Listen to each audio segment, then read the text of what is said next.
Bonjour à tous et bienvenue dans cette nouvelle vidéo. Aujourd'hui, je voulais parler d'un sujet important qui est la division qui se trouve entre les hommes et les femmes, notamment du point de vue du couple. Pourquoi il y a autant de tensions, surtout dans le monde occidental? Comment est-ce que ça se fait que à notre époque, et c'est la première fois qu'on le voit, je pense, dans l'histoire de l'humanité, il y a une telle séparation, il y a une telle différence, il y a de telles animosités entre les hommes et les femmes. Et je pense que ce qu'on minimise en fait, c'est le trop plein d'accès à l'information. Avant, pour connaître l'autre genre, on était obligé de se rapprocher voilà, des femmes, quand on est un homme ou quand on aime les femmes, et qu'on était obligé d'interagir avec elles, de discuter, d'apprendre à les connaître avec l'expérience. Le souci, c'est que avec Internet et surtout avec YouTube, on trouve un tas de tutos, un tas de guides, un tas de vidéos qui t'expliquent comment fonctionnent les femmes, comment les draguer, et voilà, la psychologie des femmes en général. Donc moi, le premier, quand j'étais petit, quand je voulais voilà, gérer des meufs, la première chose que je faisais, c'était aller voir YouTube. J'avais 12 ans, 13 ans, YouTube, ça venait à peine de sortir, mais il y avait déjà des vidéos sur comment approcher les femmes dans la rue, comment les draguer. Et l'aspect un peu psychologique des femmes, enfin analyse de la psychologie des femmes, c'est venu, je pense, après le Covid, surtout avec le mouvement Red Pill masculiniste, où là on a commencé vraiment à psychologiser autour de la relation des femmes avec tout un tas d'influenceurs qui t'expliquaient qu'il fallait accumuler le plus d'expérience avec les femmes, que les femmes étaient comme ça, qu'elles jouaient des tours et tout et tout. Ce qui n'est pas forcément faux, en tout cas dans le sens où les femmes ont leur propre manigance, leur propre tour pour pouvoir charmer les hommes, voilà, et voilà, les pousser au mariage, les pousser à l'engagement long terme. Mais avec ces vidéos et ces explications, en fait, on désamorce l'aspect apprentissage du terrain par l'expérience. Et ça, c'est un gros problème parce que c'est comme voilà, un jeu vidéo ou un livre ou un film qu'on va t'expliquer dans une vidéo en 5 minutes. On va te faire un résumé hyper bâclé. Tu vas avoir l'impression d'avoir compris l'œuvre que tu es en train de, enfin, que la personne est en train d'analyser pour toi, alors que tu n'as qu'une seule partie de l'explication et tu as une explication qui est biaisée parce que tu vois ça à travers l'œil de quelqu'un d'autre. Donc à chaque fois que tu vas voir une explication sur comment les femmes fonctionnent, ou de l'autre sens, c'est pareil, hein. Maintenant, il y a des contenus pour femmes qui expliquent comment les hommes fonctionnent.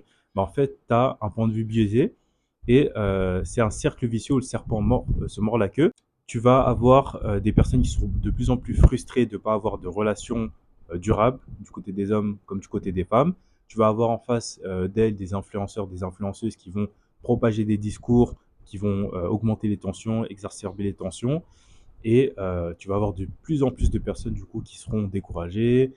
Donc plus d'audience pour ces influenceurs, plus d'audience ça veut dire plus d'attractivité, ainsi de suite, ainsi de suite.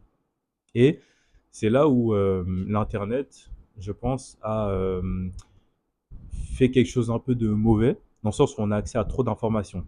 C'est très contre-intuitif, c'est pas forcément peut-être la bonne manière de le dire. On a accès à trop d'informations, du tout d'informations, et ça, c'est pas forcément bon. La théorie, ça remplacera jamais l'apprentissage du terrain, l'expérience du terrain. Donc je pense que si on veut aussi commencer à résoudre ces problèmes entre les hommes et les femmes, il faut essayer de se déconnecter un peu, il faut essayer de rencontrer les gens, de voir les gens, voilà, et de voir quels sont les gens. C'est comme la montée du racisme en ligne. C'est parce qu'il y a trop de théories qui pullulent et on laisse trop peu de place à l'humain.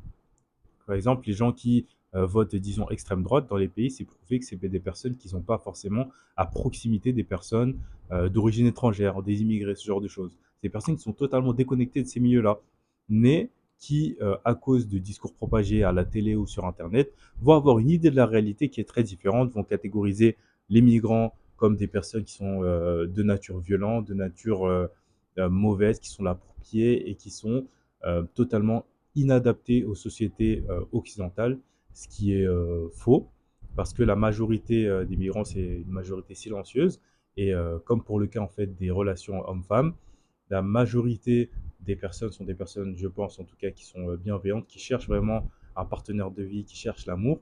Il y a une minorité qui est très visible et qui porte en fait un discours ou qui porte en fait une vision du monde qu'elle impose à la majorité et qui dit bon bah la réalité c'est ça, comme les migrants qui vont agresser des gens, comme les personnes, voilà, on va dire blanches qui vont être extrêmement raciste, donc on va se dire que tous les blancs sont racistes, comme voilà, les femmes qui font des problèmes ou les hommes qui font des problèmes, on va dire c'est tous les hommes ou c'est toutes les femmes.